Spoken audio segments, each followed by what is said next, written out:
What's up, world? Welcome back to Text God TV. Okay, now, guys, late last night, Kevin Hart reveals that his father passed away. And I just want to say, man, I'm a huge fan of Kevin Hart. It's not just his comedy, it's not just his movie, it's not his stand ups. It's actually some of the things he says that sparks the intellectual properties in us as human beings to actually understand one another and understand what's really going on in this world. And he really says some motivational things a lot of the times, every time that I see him speak.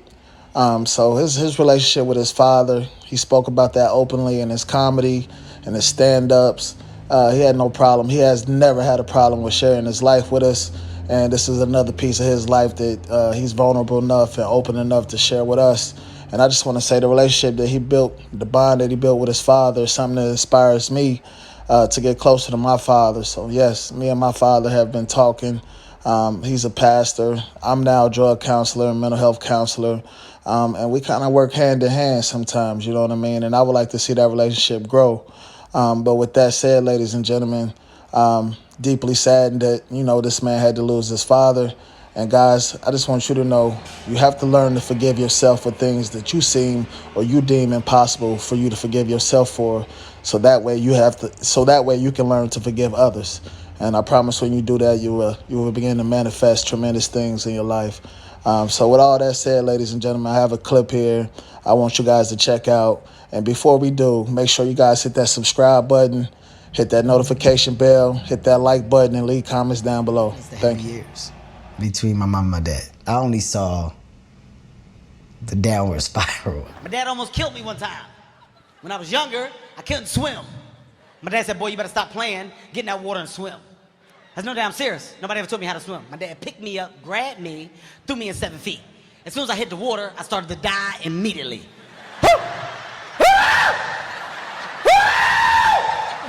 This is why my dad an asshole. This is what my dad said. Hey, you better not fucking drown. You have thrown your son in a pool in which he almost dies. You steal a police dog.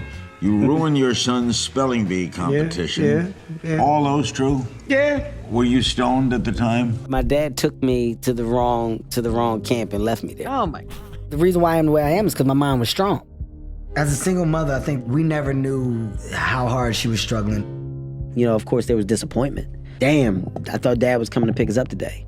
Or, damn, man, I ain't seen dad in I don't know how long. He not picking up the phone, he's not answering the calls.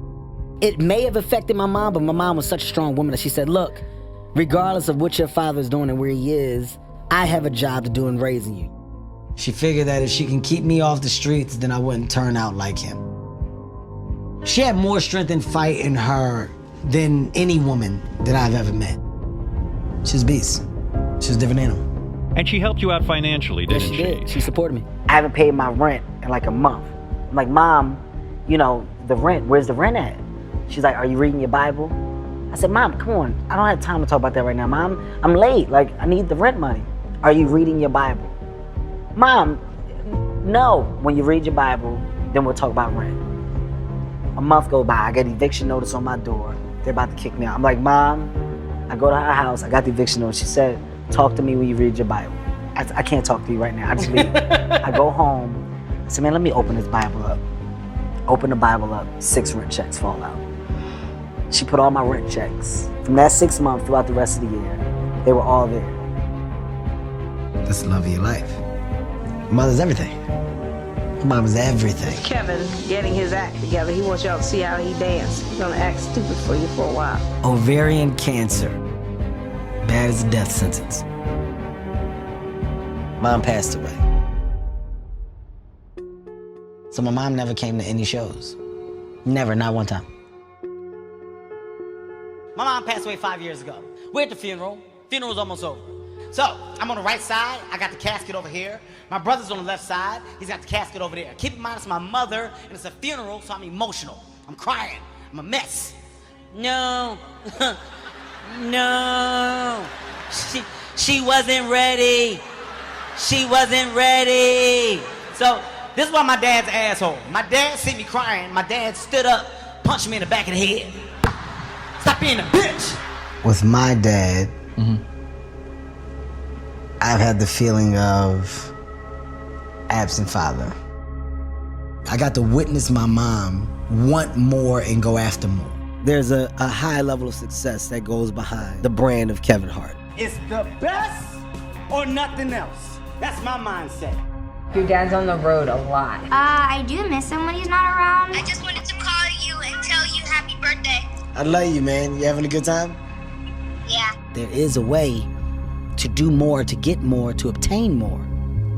But I personally don't want to lose all that I've been able to get. So I need to make sure that I do everything to keep it. He is not human. He's a machine. I will say that. He can go on 2-3 hours no sleep. You know the last time you showered? When? The day before yesterday. My husband has not bathed in 2 days. You ain't home. You've been out. There's times where I tell him to slow down, but it's just in him. He's a hustler. He's not going to just sit down and be content. He has to keep going. Would it be better for me going to kids if I would stop touring? Of course. They want me home. But my response is, ain't gonna be no goddamn home. I'm doing it for you guys. So I can't be content. Actor and comedian Kevin Hart had to be hospitalized after being badly hurt in a Calabasas car crash. Kevin Hart now recovers from back surgery. He suffered 3 fractures in his spine. Basically, what you realize is that you're not in control. No matter how much you think you're in control, you're not in control.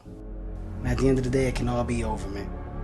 You know, when you're moving too fast and you're doing too much, sometimes you can't see the things that you're meant to see. But after my accident, I see things differently. I see life from a whole new perspective. I know what it's like not to be a good dad. I learned that because of the mistakes that my dad made. I'm the same way with my kids. I know what that is. I know what it feels like. Because of that, I bust my ass getting back to see my kids. I don't know who my dad's dad was. I can tell you that he is the way he is for a reason. You gotta understand you're a product of your environment. When you can kick an addiction, that's evolving. I have no grudge. I have no hate. I have no resentment. The older you get, the more you mature. And I can say right now I'm at the highest level of maturity I've ever been in my life. And I gotta say it's because of this man right here. You know, me and my dad's relationship now has developed into an amazing relationship. I'm proud of what he's become. I'm glad God granted me the time to stay here to see. And I remember the days where my dad was there when I was younger, and those were some of the best days ever. With my kids, you know, I make sure I nurture it from the ground up. The way that the child lights up, I don't ever want to lose that light up.